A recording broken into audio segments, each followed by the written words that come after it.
नमस्कार मित्रांनो, कोण होतीस तू, काय झालीस तू मालिकेच्या आजच्या भागामध्ये आता यशच्या मृत्यूनंतर 2 दिवस उलटून गेलेले असतात. मला यशचा फोन नसतो म्हणून यशच्या बाबतीत ती खूप हळवी झालेली असते आणि म्हणते की 2 दिवस झाले तरीही या मुलाने काही फोन वगैरे केलेला नाही. तर आता कावेरी म्हणत असते की मा प्लीज चला ना, तुम्ही जेवून घ्या. तेव्हा ती म्हणते की नको गं, खरंच माझी इच्छाच नाही आहे. 2 दिवस लेकराशी बोलणं झालं नाही ना, त्यामुळे खरंच खूप विचित्र वाटतंय मला. तेव्हा मग कावेरी म्हणते की मा असं करू नका. काय आहे ना, आता खूप खाल्लं नाही तर तब्येत बिघडेल ना तुमची. त्यापेक्षा चला तुम्ही खाऊन घ्या. तेव्हा आता कावेरी म्हणते की जर इथे यश असता तर त्याला हे आवडलं असतं का तुम्ही असं केलेलं. त्यावेळेला मग आता ती तिला एक घास भरवते आणि मा खायला लागते.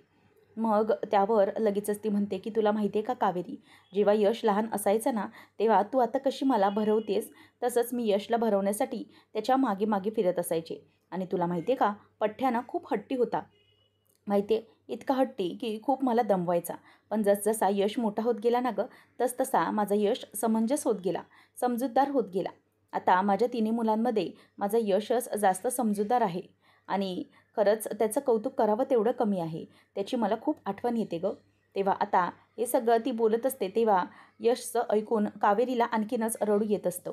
नंतर मा म्हणते की तुला माहिती आहे, प्रत्येक वेळेला प्रत्येक तिघांमध्ये जर बघायला गेलंस ना, तर माझं यशच अगदी समजूतदारपणे वागायचा. आणि आता बघ ना, मला कळतच नाही आहे. आता समजत नाही आहे, माझं यश येईपर्यंत मी राहणार आहे की नाही?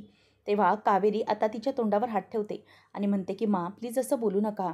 अहो, जर आता इथे यश असते तर त्यांना तुमचं हे बोलणं आवडलं असतं का? प्लीज असं बोलू नका ना मा. असं म्हणून आता ती तिच्या तोंडावरती हात ठेवते. तेव्हा मग कावेरीला ती म्हणते की बघ ना, काय असा करतोय? माझ्याशी फोनवर बोलायलाच तयार नाही आहे. नुसतं ते आपलं मेसेजवर मला सगळं काही सांगतोय. परंतु त्याचा आवाज म्हणजे माशी आपलं जरा बोलायचं, एक कॉल करून तिचा आवाज ऐकायचा, असं त्याला जराही वाटत नाही का? मला किती काळजी वाटते. तेव्हा मग आता लगेच ती म्हणते की मा, अहो ते कुठल्यातरी कामामध्ये असतील म्हणून. आणि असं म्हणून कावेरी रडायला लागते. तिला वाईट वाटत असतं की मापासून ती सगळं काही लपवून ठेवते. तेव्हा मग मा आता तिचे डोळे पुसत म्हणते की कावेरी, अगं मला आता शांत केलं आणि तू का रडतीयेस? तूही रडू नकोस. मला कळतंय त्याची ना तुला आठवण येते, हो ना? पण थांब, त्याला येऊ दे. मग बघतेच त्याला. हे सगळं असं वागतोय ना, त्याला चांगलाच आल्यावर फैलावर घेते बघ. आपल्याला घरातल्यांना फोन करायला नको का? तो मस्त मारे तिथे मजेत सगळं रमला असेल. परंतु आपल्याला आपल्याला तर त्याची आठवण येणारच ना. म्हणजे कुठे गेलाय, कसं काय केलंय, कुठे राहतोय, काय करतोय, ह्या सगळ्या गोष्टी या आपल्याला समजतातच ना. परंतु किती काही झालं तरीही आपल्याला काळजी वाटणं जाणार आहे का? ते साहजिकच असणार आहे. तेव्हा मग कावेरी आणखीनच रडायला लागते. तिला आठवत असतं की हे सगळं होत असताना यश माझा कसा येईल, काय येईल?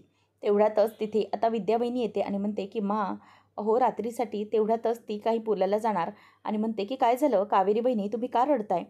त्यावर मा म्हणते की अगं, तिला ना यशची आठवण येते. तेव्हा विद्या म्हणते की अच्छा, बरोबर. यशदादा ना खरंच यावेळेला म्हणजे असं केलंय ना त्यांनी, म्हणजे सगळ्यांना आठवण येण्यासारखंच. खरंच यशदादा ना खूप दुष्ट आहेत. तेव्हा कावेरी म्हणते की प्लीज विद्या वहिनी असं नका बोलू त्यांच्याबद्दल. तेव्हा लगेच मग दोघीजणीही हसतात आणि म्हणतात की बघितलं का, नवऱ्याबद्दल जराही वाईट ऐकवत नाही आहे बहिणीला. पण लगेच विद्या म्हणते की आता थोडेच दिवस राहिले. आपले यशदादा आले ना की त्यांना तुम्ही चांगलंच फैलावर घ्या, समजलं का? तेव्हा असं म्हणून ती हसत असते. आणि मा पण म्हणते की कावेरी, अगं असं नवऱ्याने आपल्याला रडवलं ना, मग आपण काही शांत बसून मूळमूळ रडायचं नसतं. चांगलंच त्याचे फैलावर घ्यायचं असतं त्याला. चांगलंच बघ तू, व्यवस्थित कर त्याला. असं म्हणून आता मा इथे तिला समजावत असते. परंतु कावेरी मात्र तिथून रडत रडत निघून जाते. कारण की तिला माहीत असतं की यश पुन्हा कधीही येणार नाही आहे. तर इथे कावेरी गेल्यानंतर विद्यावाहिनी म्हणते की त्या बिचाऱ्या हळव्या झाल्यात. तर आता यश गेल्यानंतर 5 दिवस उलटून गेलेले असतात. कावेरी चिकूला भरवत असते, परंतु तिचं लक्ष कुठेच नसतं. जे काही घडलंय त्या आठवणी तिला सारख्या सारख्या आठवत असतात. आणि नंतर मग आता यश कशाप्रकारे कावेरीची काळजी घ्यायचा, तिचा उपवास असताना तिला खायला प्यायला द्यायचा, हे सगळं सगळं तिला आठवत असतं.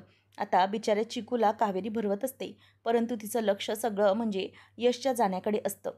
आता यश कावेरीला कसा भरवायचा हे सगळं असं त्या सगळं तिला आठवत असतं आणि त्याने ती अगदी अगदी हळवी झालेली असते. कावेरी म्हणते की यश, काय करू मी, कुठे शोधू मी तुम्हाला? या सगळ्या आठवणी माझ्यासमोर दाटून आल्यात, परंतु मी करू काय, असा प्रश्न आता तिला पडलेला असतो.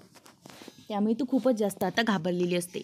कावेरी आता घरच्यांना काय उत्तर देऊ या परिस्थितीत असते. कारण दिवसामागून दिवस गेल्यानंतर मा नक्कीच यशसाठी विचारणार हे तिला माहीत असतं. आता चिकू हे खात म्हणजे खाऊ खात असताना तिथून मा आवाज देते की "अरे आमचा चिकुड्या काय करतोय काय? काय ममम खातोय का?" असं म्हणून आता ती लांबूनच चिकूला आवाज देत असते. तेव्हा पटकन ती स्वतःचं लक्ष डायव्हर्ट करते आणि माकडे लक्ष देते.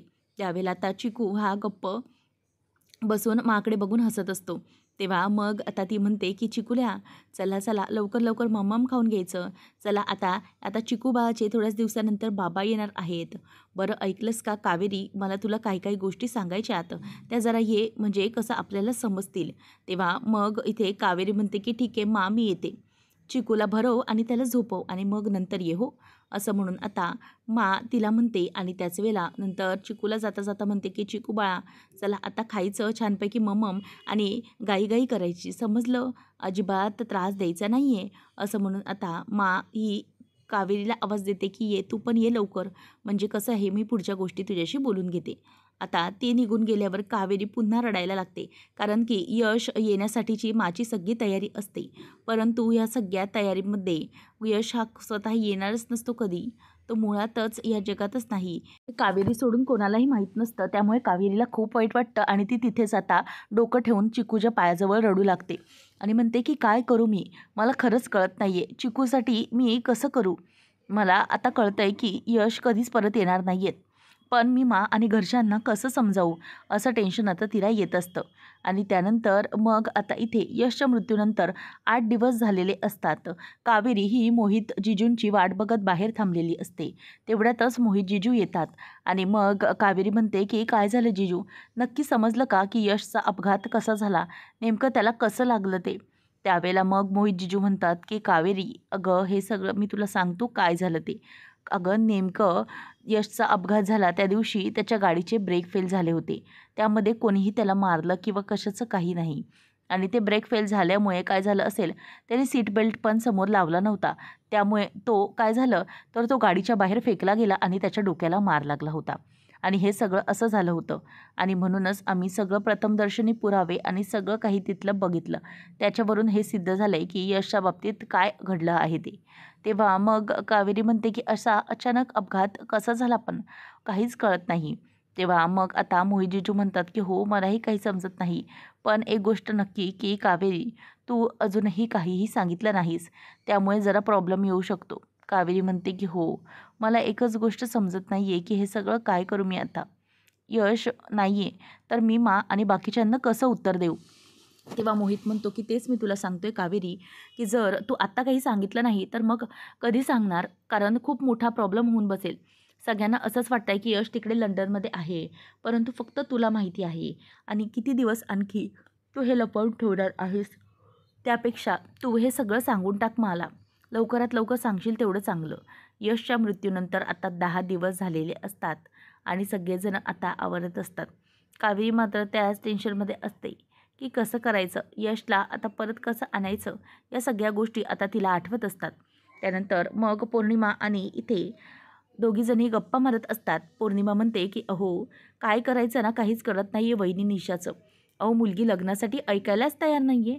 त्यानंतर मग पौर्णिमा म्हणते की "मलाही कळत नाही अशी का वागते ती?" त्यावेळेला लगेचच आता मा म्हणायला लागते की "हो, असंच आहे, परंतु आता करायचं तरी कसं?" नंतर मग आता मा म्हणते की "आपण एक काम करूया का?" तेवढ्यातच कावेरी दिसते आणि ती म्हणते की "आपण एक काम करूया हो पौर्णिमा, आपण एक काम करूया, यशशी त्या निशाला बोलायला लावूया. म्हणजे कसं आहे ना, तो व्यवस्थित समजवेल." तेवढ्यात कावेरी येते. मा म्हणते की "अगं कावेरी इथे ये. अगं आपला यश आहे ना, त्याला निशाशी बोलायला सांग. म्हणजे कसं आहे ना, लग्नासाठी तो तिला अगदी व्यवस्थितपणे तयार करू शकेल." तेवढ्यातच लगेच ती विचारते की "काय हो, कुठलं स्थळ आहे पण?" पौर्णिमा तेव्हा मग ती म्हणते की "ते स्थळ ना, आपली विद्या आहे ना, तिच्या भावाकडचं स्थळ आहे. त्यामुळे चांगलं स्थळ आहे. घाबरण्याची काहीच गरज नाही." तेव्हा मा म्हणते की "हो, नका काळजी करू. मला असं वाटतंय की हे सगळं जेव्हा होतंय ना, या सगळ्या गोष्टी बरोबर यश तिला नक्की समजावेल." "काय गं, यशला सांगशील ना बोलायला?" तेव्हा कावेरी तिथून गुपचूप निघून जाते. दोघीही गप्प बसलेल्या असतात. त्यानंतर मग आता कावेरी आणि मा दोघीजणही भाज्यांची खरेदी करून आलेल्या असतात आणि त्याच वेळेला मग आता मा म्हणत असते की "कावेरी, अगं गाडीने गेलो, गाडीने आलो, परंतु तरीही किती दमायला झालं बघ ना, किती थकायला होतंय, काही त्याचा नेम नाही." तेवढ्यात पौर्णिमा आणि यामी येतात आणि विद्या देखील येते आणि माला प्यायला पाणी देते. कावेरी तिथेच बसलेली असते. आता कावेरीला खरं तर खूप टेन्शन असतं. नंतर मग कावेरी ज्या सामानाच्या भाज्यांच्या पिशव्या वगैरे आणलेल्या असतात ते ठेवायला जाते आणि त्यानंतर कावेरी खरं तर खूप विचारांमध्ये असते आणि अजूनही यशशी बोलणं झालेलं नाही आहे हे सगळ्यांना माहीत पडलेलं असतं. त्यामुळे मा सांगते की हो, ती नाराज झाली, अजूनही यशचा फोन वगैरे आलेला नाही ना म्हणून. त्यावेळेला आता यामी ही ती काही बोलल्यावर तिथून निघून जाते आणि यामी तिथेच उभी असते. ती विचार करते की असं हिने काय केलं आज, म्हणजे कावेरी अशी का बरं निघून गेली असेल. त्यावेळेला मग तिथे आता पौर्णिमा म्हणते की कदाचित असं वाटतंय की त्यांचं काहीतरी झालं असेल, म्हणजे कावेरीला यशचा फोन येत नाही ना म्हणून तिची आठवण येत असेल आणि म्हणूनच ती निघून जात असेल. मग त्यावर पौर्णिमा म्हणते की पण यावेळेला यशला झाले तरी काय, अचानकच तो असं का वागतोय. नाहीतर दरवेळेला तो गेला की प्रत्येक वेळेला त्याचा फोन हा तो असतोच, पण आता यावेळेला त्याचा फोनही आलेला नाही. त्यावेळेला आता लगेच इथे ती विचार करते की नाही, काही झालं तरीही मला जावंच लागणार आहे, कारण की यशच्या बाबतीतलं कुठल्याही बाबतीत मी चुकीचं काहीही घडू देणार नाही असं तिने ठरवलेलं असतं.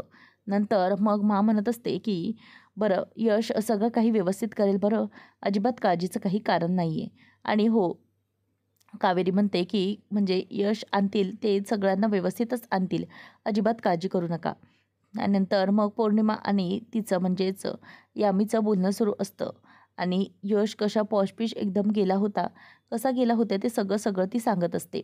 आणि नंतर कावेरीला वाईट वाटत असतं की यश जेव्हा येणार याची हे वाट बघतायत, पण जेव्हा तो येईल त्यावेळेला मात्र नक्की काय होणार आहे, यांची हालत काय होणार आहे याचा विचार आता त्यांना येत असतो. तर इथे मा म्हणत असते की खरंच म्हणजे हो, काय करायचं माहिती आहे का. तेव्हा मग यामी म्हणते की मला माहिती आहे मा, तू काय करते, बेसनाचे लाडू करतेस ना, मला माहिती आहे ती यशला आवडतात म्हणून तू बनवतेस, नाहीतर आमच्या आवडीचं कोण काय बनवतं. तेव्हा ती म्हणते की अगं असं काय बोलतेस, तू बाळंतीण झालीस तेव्हा चांगले 1-1 किलो डिंकाचे लाडू कोणी बनवले होते गं. तेव्हा मग ती म्हणते की तूच. नंतर आता लगेच मा म्हणते की कावेरी, अजिबात काळजी करू नकोस, सगळं काही व्यवस्थित होईल. बरं तू आता थांब, बाकीचं आवर, मी आता ते लाडू बघायला घेते, म्हणजेच बेसन भाजून तर ठेवलं आहे, पण आता बघूया ते लाडू करण्याचं. असं म्हणून ती लाडू तिथे तसेच ठेवते आणि कावेरीला समजावते की तू अजिबात काळजी करू नकोस, हळवं राहू नकोस, लवकरच यश परत येईल. परंतु मनातच तिला माहीत असतं की काही झालं तरीही यश काही परत येणार नाही आहे आणि इथे यश परत येणार नाही आणि यश कसा गेला ते सगळं सगळं आता तिला आठवत असतं आणि त्या आठवणीने तिच्या डोळ्यात पाणी येत असतं की यश आता परत कधी येईल, माझ्यासमोर कसे येतील याचे टेन्शन आता तिला आलेलं असतं. त्यानंतर मग आता इथे मा ही देवघरात असते आणि देवाची पूजा करत असते. त्याच वेळेला तिथे कावेरी येते आणि माला विचारते की मा, काय झालं, बोलवलं तुम्ही.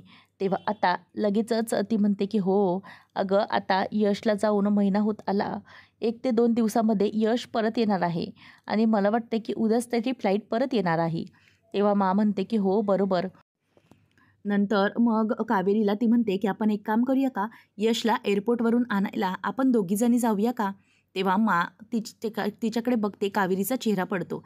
मा म्हणते की काय गं बाळा, काय झालं, म्हणजे आपण दोघं जायचं नाही आहे का, किंवा यशचा आणि तुझा तसा काही प्लॅन ठरला आहे का. आता ती गप्प बसते. तेव्हा मा समजते की अच्छा, आता मला समजलं की तुझा आणि यशचा काहीतरी प्लॅनिंग ठरलं. बरं ठीक आहे, यशला आणायला तू जा आणि मग तुमचं काय ठरलं असेल ते करून या. हो, म्हणजे कसं आहे ना, तूही महिनाभरानंतर नवऱ्याला भेटशील ना, मग भेट चांगली त्याला, समजलं. आणि मग घरी आल्यानंतर मी चांगली त्याच्या तयारी करते, जय्यत तयारी करते, त्याच्या आगमनाची, त्याच्या वेलकमची मी छान अशी तयारी करते. मा म्हणते की आलं तुझ्या लक्षात पुढे काय करायचं ते. आता लगेचच कावेरी म्हणते की आपण एक काम करायचं, मी जाईनच घ्यायला. तेव्हा मग मा म्हणते की काय गं कावेरी, काय झालं, तुझ्या पुन्हा डोळ्यामध्ये पाणी कशाला यायला लागलं आणि तुझा चेहरा असा का पडला आहे. त्यावेळेला आता मा विचार करते की नक्की काय झालं असेल, हिचा चेहरा असा का पडला असेल. मा म्हणते की हे बघ, अजिबात नको काळजी करूस, होईल सगळं व्यवस्थित, फक्त एक गोष्ट लक्षात ठेव, तू यशला जाशील ना, व्यवस्थित अगदी सुखरूप घेऊन ये. हो, आणि मी त्याची सगळी तयारी करते इथे आणि त्याला जे काही लाडू आवडतात ते सगळं सगळं मी इथे बनवून ठेवते. बेसन भाजून ठेवलं आहे, आता ते बेसनाचे लाडू व्हायला घेतले पाहिजे. यश येण्याच्या अगोदर ते सगळं मला करून ठेवायचं आहे आणि ना त्याच्या आवडीचं सगळा स्वयंपाक, सगळं जेवण त्याच्या आवडीचंच मी बनवणार आहे. त्यामुळे मजा करायची आहे त्याला. आता फक्त तो आला की त्याला मी चांगलीच फैलावर घेणार आहे, सुरुवातीला चांगलं ठणकवणार आहे त्याला. कसं यावेळेला त्याला त्रास दिला आपल्या दोघींना, मी बघतेच बरोबर, असं म्हणून मा आता स्वतःची समजूत घालत निघून जाते. कावेरी मनातच विचार करते की काय करू मी? आता इतके दिवस मी सगळ्यांना थोपवून धरलं, पण आता महिना होत आला. मी काय करणार? मला खरंच काही कळत नाही आहे, असं म्हणून ती आता तिथे वैतागलेली असते. आणि नेमकं काय करायचं, यशला परत कसं आणायचं याचं टेन्शन तिला आलेलं असतं. कारण की यश परत येणार कसा? गेलेल्या माणसाला मी परत कसं आणू मा? असा विचार डोक्यात तिचे येत असतो. आणि ती समोर कॅलेंडर पाहते, तर कॅलेंडरमध्येही माने सगळीकडे खुणा करून ठेवलेले असतात. म्हणजे ज्या ज्या दिवशी यश घरात नाही तिथे चूक अशी फुली मारून ठेवलेली असते. नंतर मा आता देवाकडे हात जोडत असते आणि देवाला प्रार्थना करत असते की यशचा प्रवास अगदी व्यवस्थित होऊ देत. त्यावेळेला आता कावेरी निघत असताना यामी तिच्या समोर येऊन म्हणते की बरं ऐकलंस का कावेरी, यशला अजून निघायला वेळ आहे, त्याच्या फ्लाईटला वेळ आहे. झाला ना, तू एक 2 परफ्यूम्स आहेत आणि हे 2 जरा लिपस्टिकचे नवीन शेड आहेत, तर ते तू त्याला दे आणि त्याला सांग की हे आण. तेव्हा मग ती म्हणते की अगं फ्लाईटला त्याची अजून वेळ आहे, त्यामुळे त्याला शॉपिंग करायला वेळ मिळू शकतो. मग पौर्णिमा म्हणायला लागते की अगं मग काय तो जाईपर्यंत फ्लाईटमध्ये बसेपर्यंत नुसता शॉपिंगच करत राहणार आहे की काय? तेव्हा यामी म्हणते की हे बघ, हे शेड आहेत. त्यावेळेला लगेचच ती म्हणायला लागते की हे बघा यामीताई, यशने तुमच्यासाठी हा शेड सिलेक्ट केलेला आहे, असं ती खोटं खोटंच दाखवते. त्यानंतर मग यामी म्हणते की अरे वा, अगदी परफेक्ट, यशला ना माझ्या चॉईसना अगदी मस्त कळतो मा, असं म्हणून ती खुश झालेली असते. आणि नंतर कावेरीला म्हणते की बरं तू जा आता. तेव्हा कावेरी आता रडत रडत पुन्हा बाजूला जाते. यामी म्हणते की मा अशी काय गं ही? तेव्हा दोघी म्हणतात की अगं आपल्या नवऱ्याला भेटायची तिलाही ओढ लागली आहे, म्हणून ती गेली असेल. आता कावेरी रस्त्यावरून चालत असते आणि लवकरात लवकर पौर्णिमा आणि मा म्हणतात की एकदाचा यशला लवकर घरी येऊ देत गं बाई. आणि त्या दोघीही हात जोडत असतात. तर कावेरी रस्त्यावरून चालत असताना तिला सारखं सारखं आठवत असतं की सगळेजण यशची किती आतुरतेने वाट बघत आहेत, परंतु यश हा अजून येणारच नाही, कधीच येणार नाही आहे परत, कारण तो कायमचं सगळ्यांना सोडून निघून गेला आहे. आणि मग यशचं बोलणं आठवतं की कावेरी, कितीही काही झालं तरीही मी तुमच्यासोबत आहे कायमचा. मी कितीही दूर गेलो तरीही कावेरी, यशचं मन हे कायम कावेरीकडेच असणार आहे. आणि नंतर माचं बोलणं आठवतं की माझ्या यशला जाऊन लवकर घेऊन ये गं कावेरी. आणि यामीचंही बोलणं आठवतं की मला हे तू आणायला सांग त्याला लंडनवरून. तेव्हा मग कावेरी खूप हताश झालेली असते की काय करू मी? यश, तुम्ही मला सोडून निघून गेलात, मी सगळ्यांना काय सांभाळू, काय उत्तर देऊ? तुम्ही कायमचे गेलात, पण आता मला काय करायचे काही समजत नाही आहे. यश, काय करू मी? तर आता पुढच्या भागामध्ये कावेरी रस्त्यावरून चालत असताना तिथे काहीतरी शूटिंगसारखं चालू असतं. त्याच वेळेला आता तिथे कोणीतरी जे फुलांची टोपली असते ते उधळतं आणि कावेरीच्या अंगावरती सगळी फुलं पडतात. आणि त्याच वेळेला कावेरी पडायला जाणार, तिथे एक शूटिंगचा सेट असतो. कावेरी पडायला जाणार तेवढ्यातच एक व्यक्ती येऊन कावेरीला सावरते. कावेरी म्हणते की कोण आहे? तेवढ्यातच समोर ती बघायला जाते पडताना, तेव्हा एक हात तिला सावरतो आणि कावेरी त्याच्याकडे आता बघतच राहते, कारण की तो परफेक्ट हुबेहूब यशसारखाच दिसणारा असतो. कावेरी विचारते की तुम्ही कोण? तेव्हा तो म्हणतो की माझं नाव युग. आता अशा प्रकारे नवीन यशची, म्हणजेच नवीन यशसारखेच दिसणाऱ्या पात्राची मालिकेत एंट्री झाली. आता नेमकं पुढे काय घडणार पाहणं रंजक ठरेल. अशाच अपडेट्ससाठी आताच आपल्या चॅनलला सबस्क्राईब नक्कीच करा. धन्यवाद.